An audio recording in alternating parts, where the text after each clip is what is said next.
할렐루야. 복되고 귀한 주님의 집에 오신 여러분 환영합니다. 이 시간 주님의 마음을 담아서 앞뒤 좌우가 서로 인사하겠습니다. 잘 오셨습니다. 축복합니다. 또 말씀의 은혜 받기를 원합니다. 오늘은 어린이 주일로 지킵니다. 우리 교회가 또 교단이 어린이 주일로 섬기게 되는데요. 누구나 나를 낳아주신 아버지 어머니가 계시듯이 우리에게는 우리를 창조하시고 나를 지으신 영원의 아버지 되시는 하나님이 계시다는 겁니다. 하나님은 영이시기에 우리 눈에 보이지 않지만 오늘도 살아 계셔서 우리들을 인도하시고 또 보호하시고 양육하시고 우리들의 갈 길을 열어주시는 것이죠. 이 어린이 주일에 우리들의 자녀인 어린이들을 위한 날이기도 하지만 저는 우리들 역시 하나님 앞에서 어린아이와 같은 존재라고 생각합니다. 여기 계신 70대, 80대 분들이 생각할 때 내가 어린아이인가? 이렇게 생각하시겠지만 여러분 창세기를 보시면요. 최소 300, 또 900대를 사신 모습이 보입니다. 900살에 비하면 여러분 70, 80, 90 어린으로 봐도 무방하지 않을까요? 부모의 눈에는 늘 자식은 언제나 어리게 보인다는 것이죠.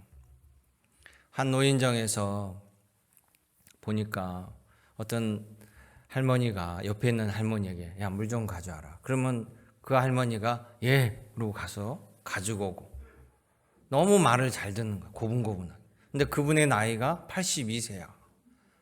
그러니까 그걸 보고 있는 한 70대가 민망한 거죠. 그런데 시키는 사람보다 이 심부름 다니는 할머니가 더 늙어 보여. 그래서 그 할머니에게 물어봤습니다. 아니 저분이 누군데 이렇게 막 시킵니까? 우리 엄마예요. 102살 어머니가 82세 딸한테 시키니까 82세라도 엄마 앞에서는 네 어머니 순종하는 것이죠. 하나님 보시기에 우리는 어린아이같이 보이신다는 겁니다. 어릴 적에 집 밖에서 친구들하고 막 놀고 있을 때 해가 넘어가면요. 집집마다 밥 짓는 연기가 막 모락모락 올라와요. 그때 어떤 어머니 목소리가 들립니다. 누구야? 빨리 들어와서 저녁 먹어! 소리를 지르십니다. 그러면 함께 있는 친구들이 다 슬금슬금 자기 집으로 다 돌아가요. 다 제 집을 찾아 들어갑니다. 객지에 나가 살면요. 가장 그리운 것이 아버지, 어머니 계신 내 고향집이에요. 그렇게 그리울 수가 없습니다. 지금이라도 당장 달려가면 아버지, 어머니가 기쁘게 맞아주시는 그런 부모님이 생각납니다. 고향집만 생각해도 마음이 애달죠. 여러분 가운데 오랜 객지에 있다가 저 원동 다리만 넘어도 그냥 막 눈물 나고 익숙했던 이 산, 바다, 골목 여러분 애틋할 겁니다. 여러분들에게 돌아갈 내 아버지 집이 있습니까? 나를 반겨 맞아줄 아버지가 계십니까? 목사님 내 나이가 90인데 아버지가 어디 있어요? 이렇게 생각하십니까? 그렇다면 오늘 예수님의 말씀을 여러분 경청해 보시길 원합니다. 예수님의 말씀에 답이 있고 위로가 있고 평강의 약속이 있습니다. 오늘 말씀에 큰 위로가 함께 하시기를 주님의 이름으로 축복합니다. 오늘 말씀은 누가복음 15장 우리가 잘 알고 있는 탕자의 비유인데요. 예수님의 말씀을 보면 첫째는 바로 우리에게는 돌아갈 내 하늘 아버지 집이 있다라는 사실입니다. 예수님께서는 이 탕자의 비유를 통해서요. 창조주 하나님이 나에게는 어떤 존재인가 이것을 구체적으로 가르쳐주고 계십니다. 내용은 너무나 잘 알지요. 어떤 사람에게 두 아들이 있습니다. 그 두 아들과 함께 일하면서 살고 있습니다. 그런데 둘째 막내가 아버지 곁을 떠나서 내 원대로 살고 싶습니다. 이렇게 얘기했습니다. 아버지는 마땅치 않았습니다. 세상 물정 모르고 떠나서 과연 잘 살 수 있을까? 여기 있는 것이 행복인데 이 둘째 아들은 아버지와 함께 산다는 것이 행복하다고 생각하지 않았습니다. 스스로 잘할 수 있다라고 여기고 아버지 곁을 떠나고자 했습니다. 둘째 아들은 용감하게 아버지가 돌아가시면 나에게 올 내 몫을 미리 떼서 나에게 좀 주십시오. 그리고 그 유산을 가지고 아버지 곁을 떠났습니다. 그런데 이 둘째 아들은 다른 나라로 먼 나라로 가서 사는데 얼마 못 가서 재산을 다 탕진해버려요. 엎친 데 덮친 격으로 그 나라에 흉년이 들었습니다. 일할 곳이 없습니다. 경기가 나빠졌습니다. 일꾼들은 많은데 고용주가 없는 거예요. 둘째 아들은 거지보다 못한 생활을 합니다. 자본도 없고 기술도 없습니다. 그래서 어느 집에서 잠만 재워주는 거 간신히 허락 맡아가지고 그 집에서 머슴처럼 일하는데 먹을 것도 별로 안 준가 봐요. 이 돼지를 치러 갔는데 돼지는 차라리 먹을 열매라도 있는데 자신은 먹지도 못하고 굶어 죽게 생겼습니다. 그때 이 아들은 아버지 집이 생각납니다. 내 아버지 집에는 종도 많고 품꾼도 많고 부유한 집인데 내가 여기서 왜 이런 헛고생을 하나? 최소한 내가 아버지 집에 가면 굶어 죽지는 않을 텐데 라고 생각합니다. 여러분, 타향에서 내가 쉴 것도 없고 나를 받아주는 것도 없는데요, 내가 돌아갈 내 아버지 집이 있다라는 사실이 얼마나 큰 위로와 복이 되겠습니까? 그것마저 없다라면 어떻게 하겠어요? 구약에 보면 엘리멜덱이라는 사람과 그의 아내 나오미라는 사람이 나오는데, 이 부부가 두 아들을 데리고 타국으로 이사를 갑니다. 유대 베들레헴 살다가 모압 땅으로 이사를 가요. 그리고 이곳에서 잘 살아보자 라고 했는데 남편이 먼저 세상을 떠나버립니다. 이 모압 땅에서 두 아들을 장가 보내는데 두 아들이 차례로 다 세상을 떠나버리는 거예요. 이 나오미는 다른 나라에 와서 남편도 잃어버리고 두 아들도 떠나보내고 모압 여인 둘이가 며느리로 이 세 가부만 탈락 남게 됐습니다. 당장 먹고 사는 것이 문제예요. 일할 것도 없고 받아주는 것도 없고 극심한 고통을 겪습니다. 근데 들리는 소문을 보니까 유대 땅에는요, 하나님께서 이 흉년에 여호와께서 자기 백성을 돌보시사 그들에게 양식을 주셨다, 이런 소리가 들려옵니다. 나오미는 생각합니다. 그렇지, 내가 여기서 굶어 죽느니 내 아버지 땅으로 가야지. 그리고 유대 땅으로 돌아가기도 채비합니다. 두 며느리 가운데 한 며느리 룻이 어머니를 따라 나섰고 함께 아버지 땅으로, 유대 땅으로 돌아오게 됩니다. 나오미는 들어와서 그곳에서 후손을 얻고 평강의 복을 받게 된다는 거예요. 예수님께서 이 비유로, 탕자의 비유를 하신 것은요, 바로 우리에게는 돌아갈 아버지 집이 있다는 사실을 가르쳐 주기 위함입니다. 예수님께서 이런 말씀하십니다. 마태복음 8장 20절에 예수께서 이르시되 여우도 굴이 있고 새도 공중의 새도 거처가 있을 때 인자는 이 땅에 머리 둘 것이 없다. 그러나 내 아버지 집에는 영원한 거처가 많으니 내가 너희를 위하여 거처를, 처소를 예비하러 가신다. 이렇게 말씀하셔요. 여러분, 이 땅에는요, 영원한 안식처가 없다라는 분명한 사실입니다. 이 땅에서 내 아버지 집도요, 내 아버지가 살아 계셔야만 유효하지요. 내 아버지가 세상을 떠나고 내가 아버지가 되면 내 아들에게는 아버지 집이 있겠지만 나는 아버지 집이 없습니다. 그렇다면 내가 돌아갈 곳은 어디 있습니까? 바로 하늘 아버지 집입니다. 하나님의 집입니다. 믿음을 가진 사람들은요, 육신의 삶을 다하면 예수님께서 처소를 예비해 주시고 내 아버지 집으로 돌아간다라고 말씀하셨습니다. 내 영혼이 돌아갈 곳이 있음을 여러분 큰 위로와 평강을 얻기를 원합니다. 또한 이 땅에 사는 동안요, 우리 믿음을 가진 사람들은 우리들에게 내 영혼을 위한 집이 바로 주님의 전인 거예요. 하나님의 성소입니다. 예수님의 몸된 교회예요.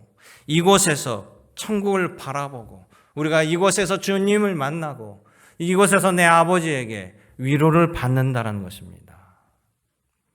그러기에 사랑하는 성도 여러분, 우리가 타지에서 힘들 때 돌아갈 내 아버지 육신의 집이 있다는 것을 기억하는 것처럼 우여곡절이 많은 이 인생사에서 지치고 힘들고 고난받을 때 돌아갈 내 하늘 아버지 집이 있음을 기억하시고 다시금 힘을 내시고 열심히 살아가시기를 간구합니다.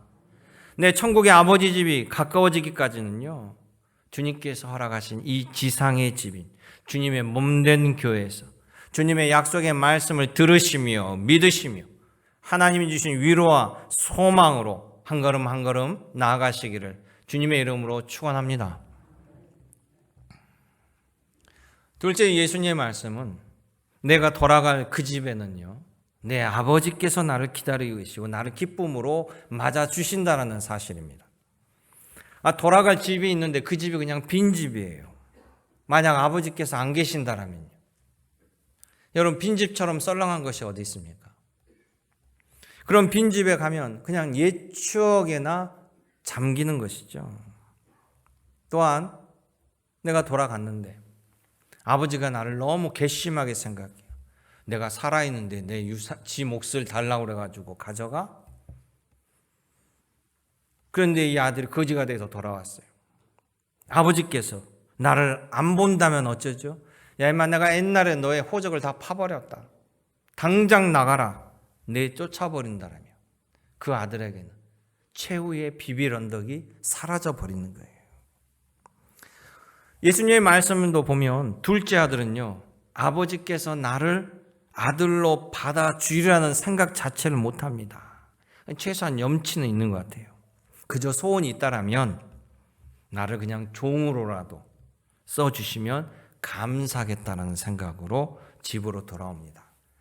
아무리 내가 미워도 자식인데 그냥 종으로도 내가 일을 하면서 먹고 살게 해달라고 하는데 그것까지 내쫓으겠어? 약간의 희망을 가지고 오죠. 그런데 집에 다가올수록 가슴이 덜컹덜컹 하는 거예요. 우리 아버지가 안 받아주면 어떡하지? 내가 이렇게 가는 게 나도 참 염치도 없는데 살 길이 없어요. 그 동구 밖을 지나서 딱 집 모퉁이로 오는데 아버지가 집 밖에 나와 계신 거예요. 또 가슴이 철렁합니다.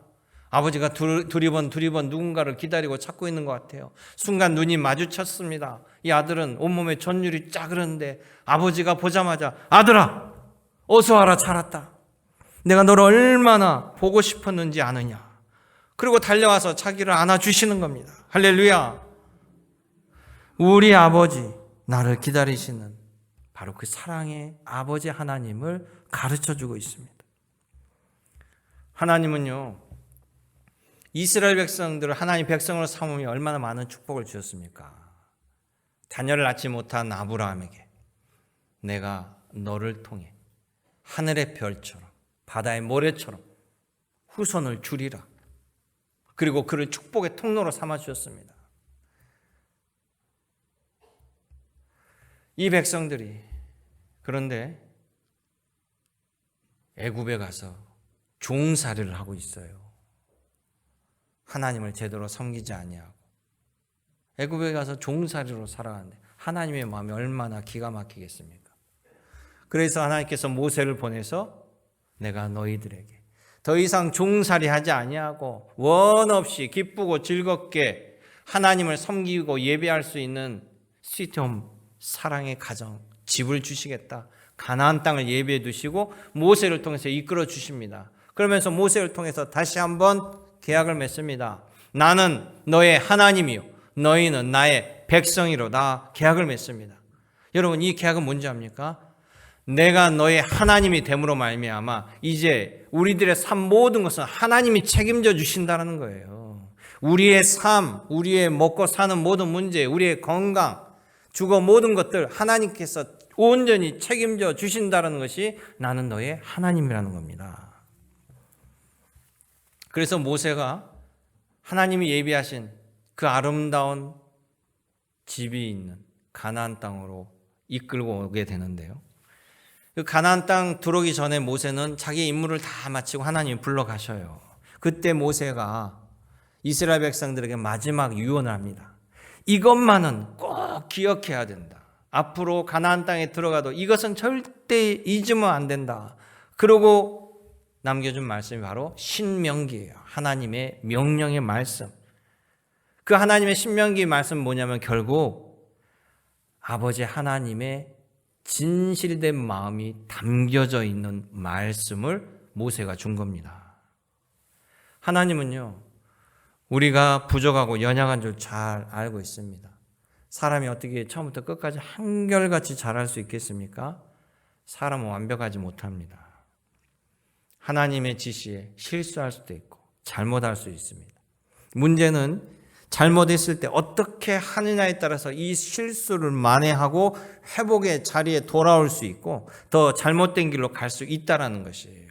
이미 하나님은 그것까지 다 아시고 말씀해 주셨습니다. 그러기에 신명기 30장 모세는요, 3장 9절 이하에 백성들을 이렇게 얘기해요.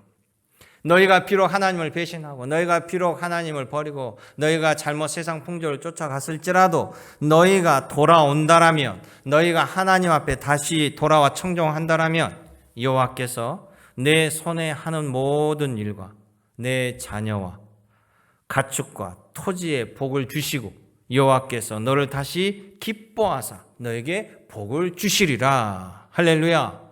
하나님의 말씀이에요. 하나님은 우리가 돌아오면 기쁨으로 맞아주시는 분이라는 겁니다.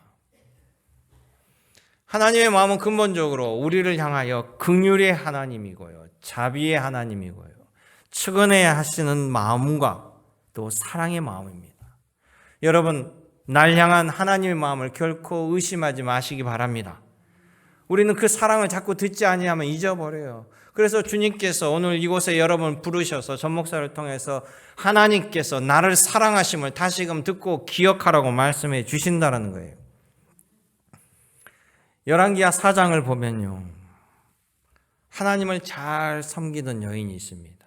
그 남편은 당대 유명한 하나님의 사자 엘리사 선지자의 생도였어요. 학생이었어요.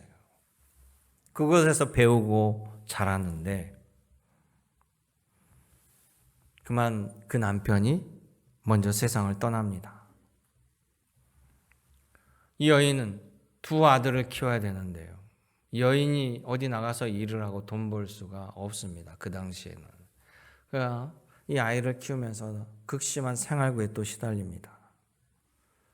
여기저기 빚을 내서 생활을 하다가 빚을 갚지 못했어요. 그랬더니 빚쟁이들이 몰려와서 너가 빚을 못 갚으니 네 아들을 종놈으로 데려가겠다, 이렇게 선포합니다. 어찌 해야 됩니까? 이 여인은 눈물로 나를 도와주실 분, 나의 상황과 처지를 속속들이 아시는 분은 하나님밖에 없다고 생각합니다. 하나님은 나의 이런 억울함과 간청을 외면하지 아니하시고 받아주실 거라는 믿음이 그래도 가지고 있었습니다. 그래서 그 여인은 남편이 엘리사 선지자의 제자였기 때문에 엘리사 선지자를 하나님처럼 여기고 엘리사 선지자에게 가서 자신의 이야기를 이야기하며 기도해달라고, 도와달라고 간청했습니다. 엘리사 선지자는 그 여인의 아픔을 듣고 하나님께 기도하고, 하나님은 엘리사 선지자를 통해서 말씀하십니다. 엘리사 선지자는 그 여인에게 얘기합니다. 너에게 가지고 있는 것이 뭐냐? 돈 될 만할 게 뭐냐? 그랬더니 기름 한 사발 정도 있다고 하는 거예요. 하나님이 엘리사를 통해서 말씀합니다. 너는 밖에 나가서 빈 그릇을 빌릴 수 있는 데까지 빌려 오라라고 얘기합니다.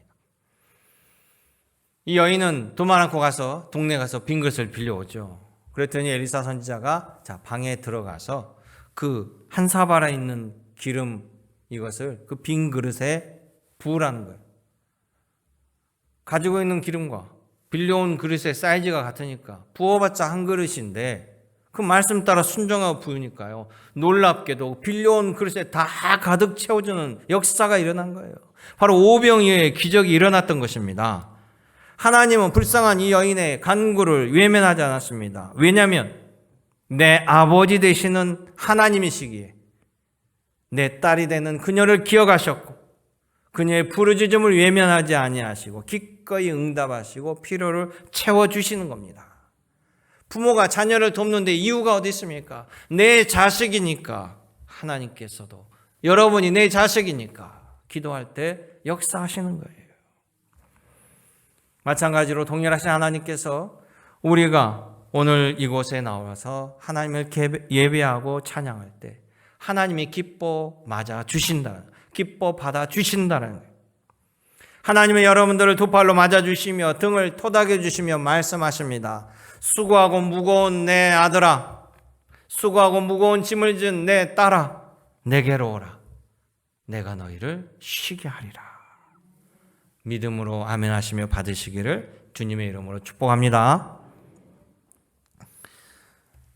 세 번째 예수님의 말씀은요, 내 아버지 집에서 이 둘째 아들이 지위가 회복되고 모든 고생을 보상받는 행복한 삶이 기다리고 있었다는 것입니다.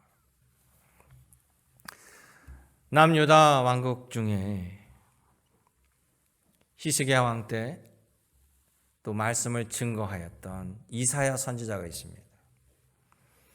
이사야 선지자가 이스라엘 백성들에게 하나님 말씀을 선포하는데요, 히스기야 왕 이후로 계속해서 이 나라가 기울어 가기 시작해요. 그래서 하나님의 자리를 떠났기 때문에 그런 어려움이 왔습니다. 이미 이사야 선지자는 먼 미래에 어떻게 이스라엘이 될 것인가를 하나님께서 말씀하셔서 다 알고 있었어요. 심지어 고레스 왕 때 돌아오게 되리라까지도 이사야 선지자는 알았습니다. 이사야 선지자가 55장에 이렇게 이스라엘 백성에 선포합니다. 너희 모든 목마른 자들아 물로 나오라. 돈 없는 자도 오라. 너희는 와서 사목대 돈 없이 값 없이 와서 포도주와 젖을 사라. 너희는 귀를 기울이고 내게로 나와 들으라. 그리하면 너희의 영혼이 살리라. 내가 너희를 위하여 영원한 언약을 맺으리니 곧 다윗에게 허락한 확실한 은혜이니라. 하나님 말씀을 대언했습니다. 이사야 선지자의 말에는요, 하나님 안에 우리의 영혼이 살아남이 있고 하나님 안에 정말로 확실한 은혜가 있다라는 보증과 같은 말을 선언해 주는 거예요. 이사야 선지자는 어떻게 확신에 찬 이 말씀을 증거할 수 있었겠습니까? 바로 이사야 선지자가 하나님 곁을 떠나지 아니하고 하나님 말씀을 순종하고 체험해서 오는 믿음으로 고백한 것입니다. 오늘 본문에 보면 예수님의 말씀에도 하나님의 마음이 잘 나타나고 있는데요, 이 둘째 아들은 지멋대로 살겠다라고 아버지 품을 떠났습니다. 그리고는 이 아들은 모든 재산을 탕진했어요. 아버지 입장에서는 그래도 아들이 이거 가지고 좀 사업을 하다가 나름대로 열심히 노력했는데 실패했다라고 하면 이해는 할 텐데, 아니면 좀 잘해보려고 어떻게 머리를 쓰고 하다가 악질 사기꾼을 만나가지고 돈을 다 날렸다고 한다면 동정이라도 할 텐데, 예수님의 말씀에 보니까 그 돈 가지고 와가지고 그냥 허랑방탕하게 창기랑 다 쓰고 홀라당 날려버린 거예요. 그럼에도 불구하고 이 아들이 돌아와 회개할 때 이 아버지는요, 두말하지 않습니다. 두말하지 않고 그 아들을 맞아주고 등 들어주고 모든 지위를 회복시켜주는 아버지 하나님의 사랑을 보여주시는 거예요. 오늘 본문에 보면 가장 좋은 옷을 입힙니다. 거지가 된 아들에게 씻겨서 좋은 옷을 입히고 신발을 신기고 금 가락지, 손가락에 가락지를 껴줬다는 거. 그 당시에 이 가락지, 반지는요, 가문의 이론을 상징하는 거예요. 그러니까 바로 이 돌아온 아들이 지위가 회복됐다는 것을 만방에 전하는 겁니다. 그리고 아버지는요, 기쁨으로 잔치를 해줘요. 아니, 뭘 잘했다고 잔치를 해줍니까? 근데 아버지가요, 이 아들이 죽었다가 살아 돌아왔대요. 그렇게 기뻐해요. 잃어버린 아들이 찾은 것처럼 기뻐하는 겁니다. 이 아들의 잘잘못을 떠나서 이 아버지는 그 아들이 존재 자체가 기쁘고 즐거운 거예요. 오늘 이 자리에 함께 와 있는 거, 내 집에 온 그 아들이 너무나 기쁘고 소중하기 때문에 아버지의 기쁨의 마음으로 잔치를 벌인 겁니다. 이스라엘의 남왕국의 왕 중에 히스기야 그러면 여러분 무엇이 기억나세요? 많은 교인들이 히스기야 왕 그러면요, 다른 왕보다 쉽게 기억하는 것은 죽다가 죽을 병에 걸렸는데 열심히 기도해서 15년 생명 연장받은 거, 그거 다 기억하시죠?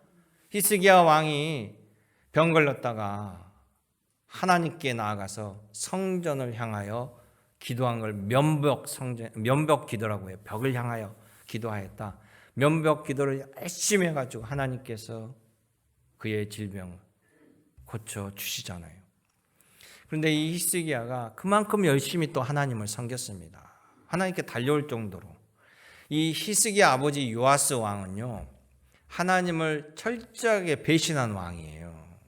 얼마나 심했냐면 하나님 성전에다가 우상을 세워두고요, 바알신, 몰록신. 근데 이 몰록신은 하나님께서 가장 가증한다고 여기는 이 제사 방식이 어떤 방식이냐면 자신의 아이를 산채로 불덩이에 던지는 제사 방식이 얼마나 끔찍합니까? 히스기야는 자기 형들이 불덩이에 들어가는 것을 보고 자랐습니다. 하나님을 배신한. 그런데 이 히스기야가 왕이 됐어요. 히스기야가 왕이 돼가지고 자기 아버지가 했던 걸 다 부셔버려요. 성전의 모든 우상들을 다 솎아버립니다. 그리고 하나님께 열심히 신앙하는 사람이었어요. 하나님이 기뻐하지 않을 수가 없잖아요. 하나님이 그의 기도를 안 들어줄 이유가 없습니다. 그렇다고 우리 하나님께서 잘한 사람만 이뻐하시냐? 놀랍게요, 이 히스기야의 아들이 므낫세인데 이 아들은 망난입니다. 이런 좋은 아버지를 보고 자랐는데 하는 짓이 지가 할아버지처럼 똑같이 해요. 히스기야 아버지 왕의 신앙을 버려버리고 이 아들은요, 하나님 성전에다가 해를 섬기는 제단을 세워요. 그래서 해를 제사해요. 햇님에게. 또 달의 제사를 지은다고 제단을 세우고 달님에게 해요. 그리고 또 다른 별, 북극성 여러 가지. 그래가지고 이럴 성신, 온갖 잡신들을 다 섬겨요. 가장 전능하시고 위대하시고 살아계신 하나님은 버리고 무언 쓸데없는 온갖 잡신들, 살아있지도 않은, 존재하지 않은 이 신들을 섬기고 있습니다. 성경에 보면 하나님께서 참 어리석다, 우상을 섬기는 백성들이 자기가 나무를 해가지고 그 나무를 자기가 깎아가지고 조각해가지고 그 나무를 세워놓고 거기다가 힘 달라고 절하는 모습에 하나님이 그렇게 어리석냐라고까지 얘기하는데, 이 므낫세는 그렇게 해요. 그러면 그렇게 섬겨가지고 잡신을 섬겨서 잘 살았냐? 므낫세 당시에 아수르 제국이 큰 제국이 있었는데 아수르 제국이 어느 날 쳐들어와가지고 그거 하나도 못 막고 그 길로 므낫세가 쇠사슬에 얽혀가지고 아수르 바벨론 쪽으로 땅으로 포로로 끌려가요. 그렇게 많은 신들을 섬겼는데. 그래가지고는요, 바벨론에 끌려가가지고 죽도록 고문당하고 고통당하고, 그제서야 고통당하고 모든 걸 잃고 난 다음에 그제서야 아버지 하나님을 생각합니다. 아버지 하나님이 생각나는 거예요. 그래가지고 하나님께 기도해요. 역대하 33장 13절에 보면 므낫세가 기도하였으므로 하나님이 그의 기도를 받으시고 그의 간구를 들으시사 그가 예루살렘에 돌아와서 다시 왕위를 앉게 하심에 므낫세가 그제서야 하나님께 여호와께서 하나님이신 줄을 알았더라. 할렐루야. 이렇게 악한 행동을 했는 므낫세가 하나님께 돌아와서 기도하니까 또 하나님께서, 긍휼히 하나님께서 그걸 다 받아주시고 그래 오케이 다시 예루살렘에 보내서 그에게 왕의 자리를 회복시켜 주셨다는 거예요. 이것이 바로 우리를 향하는 아버지 하나님의 마음입니다. 너희는 나를 잊을지라도 나는 너희를 결코 잊지 아니하니라 말씀하셨습니다. 로마서에 말씀하시죠. 하나님의 사랑은 세상에 어떤 것도 끊을 수 없느니라. 아멘. 이 둘째 아들은요, 돌아와서 새롭게 깨달은 것이 있습니다. 그것은 뭐냐면, 예전에 아버지 밑에 살 때는 잘 몰랐어요. 그냥 옛날에 이 집은 단지 아버지 소유된 집이었고 자신은 아버지에게 속한 그냥 아들이었을 뿐이라고 생각했습니다. 그런데 이제는 돌아와 보니 바로 아버지 집이 진정한 내 집이었습니다. 나에게 평안과 쉼을 주는 집, 내 삶의 원동력은 아버지의 사랑에서 나오는 것을 알게 되었다는 것이에요. 여러분, 예수님은 말씀하십니다. 성전은 내 아버지의 집이라고 말씀했습니다.